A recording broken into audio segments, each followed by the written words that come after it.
up everyone? Today I'm going to be doing a Yeat type beat tutorial. This is something that you might hear on Two Alive or Up to Me. So I'm just going to get right into it. And one thing I want to say is I do not have serum, but you guys do not need serum to make these type of beats, you know. A great resource is this Someboy one-shot kit right here, or all of Someboy's one-shot kits honestly. I have Psycho and X-Files. They're the best one-shots for these virtual and hyperpop sounding loops. Alright, so the first pattern I have here is this lead from Someboy's one-shot kit. I used it as more of a synth though, and it's really the bass pattern of this entire melody. So I'm in G minor here, and what you want to do with these Yeat melodies is normally the tonic chord would be this right here, just a triad like that. But for Yeat melodies, you don't really want to be using full triads because that sounds too like bright and light. So what I like to do is just get rid of the third and just go with the 1-5 interval, and it sounds a lot darker. And I did the same thing here. You can see it. It's just an inversion, and then after that, it's really again the same thing. D sharp, A sharp. I just inverted it and then put in like a quick melody type thing. And so yeah, it's really just this 2-bar pattern here, and it repeats 3 times or 4 times, and that's the formula for many of these Yeat loops. It's just a 2-bar pattern 4 times repeated. There's really no variation at all. So this is what it sounds like.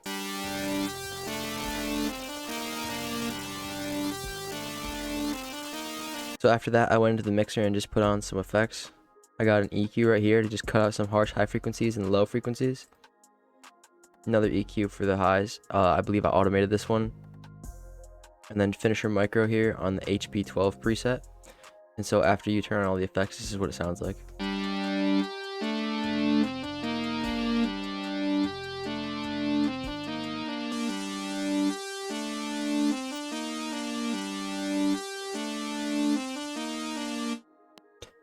Yeah, so as you can see, bringing in this EQ here just makes there a lot more room in the high end for leads and other things. But the next sound I got here is just a pluck that's layered. It's the exact same pattern, just a different sound for just a little variation. This is what that sounds like.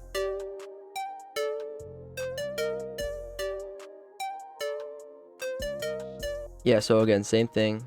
And then after, I went into the mixer and threw on an EQ, boosting some of the mids, cutting out the highs, and then just put on a quick reverb with the wet turned up very slightly.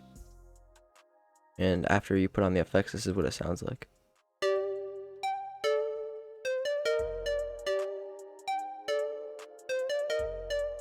So you can see how the reverb gives it a lot more of a spatial feeling, and that's what I was going for there. So the next sound here is this another pluck from Someboy's one-shot kit, but this is a lot of a faster pace one, and this just gives a lot more energy to the whole beat. It's an entirely new pattern, so it's really simple still. It's just the 1, the 2, the 3, and it goes up and just repeats like really quick like this. It kind of sounds like the galloping hi-hat pattern that is used in a lot of these beats. But yeah, this is what that sounds like.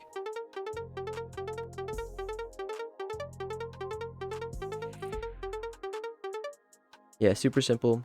That just ends up giving the beat a lot of energy in the end.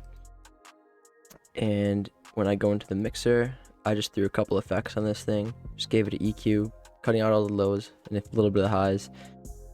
And then I just put on this triple phaser shaper box preset, and it just makes it sound a lot crazier. So after the effects, this is what it sounds like.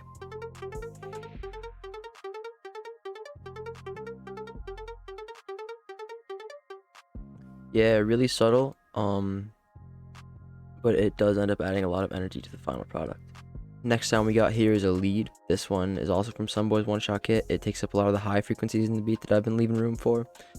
I use a lot of the chromatic notes in the scale, which is the ones that are right next to each other, half step away from each other, and that creates a very dark feel. And this is what that sounds like.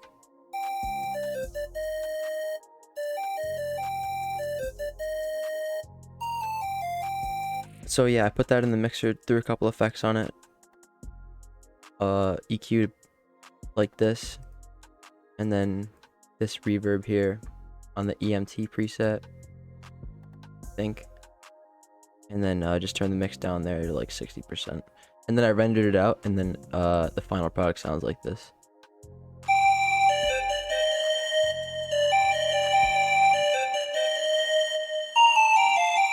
So that's that. And then just the last sound we got here, and since it's a Yeat loop, you know I had to add the bell, you know. So this is like the same bell that's used in all his beats, or all the beats that I make for Yeat at least. But it's a really simple pattern. The bell is always simple in these Yeat beats, and yeah, this is just what it sounds like.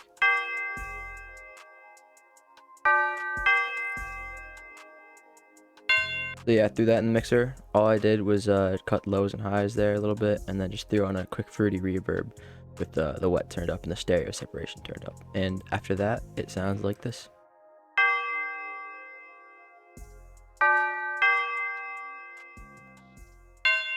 And then one more thing you should make sure you do is if you're using a one shot for the Yeat bell at least, is right click on this and make sure it's on cut itself. That way the bell doesn't bleed into each other, because if it does, then it sounds bad. It sounds like this.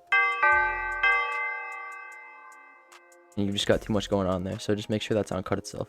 Yeah, so that's all the sounds in the loop. All I did after that was automated that first EQ on the synth right here. And just to give the beat like a little bit more space. And so this is how the loop sounds.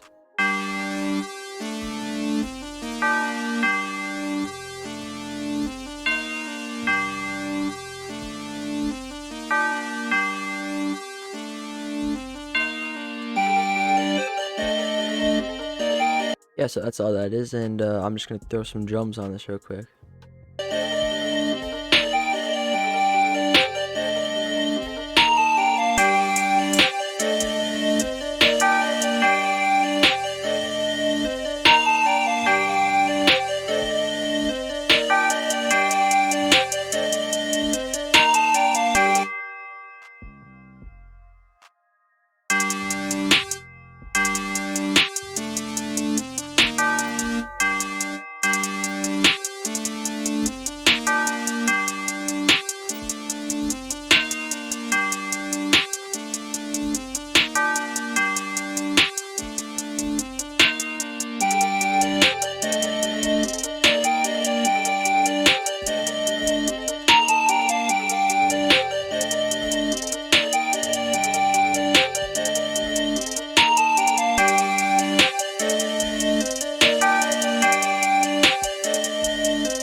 So one thing that I've heard in a lot of Yeat beats is that he uses an 808 with like a very slow attack. So something like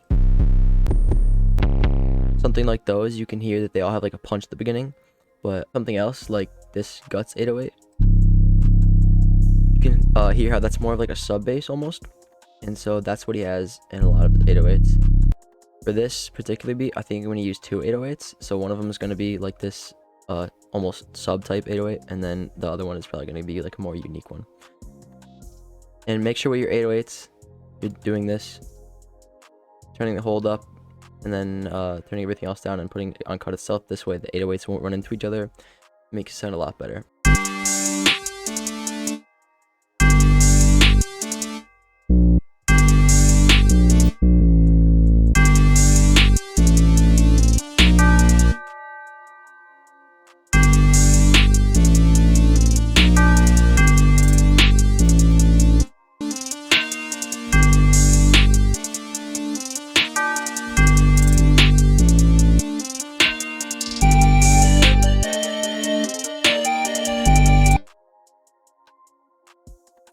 For the other 808, I'm going to grab something more unique.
that's all I'm gonna do for the drums. They don't really have to be complicated.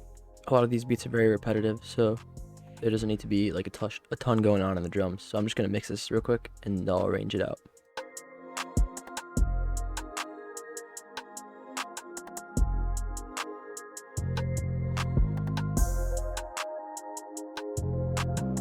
Alright, I got all the drums laid out, and I think I'm just gonna make it come in like right off the bat.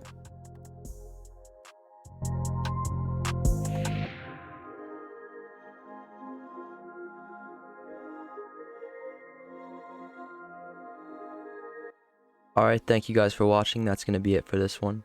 If you like this kind of content, if you want to see more of this tutorial style video or anything else like this, let me know in the comments. Let me know what they'll like. And thank you for watching. Have a great rest of your day. I'm just gonna let the beat ride out.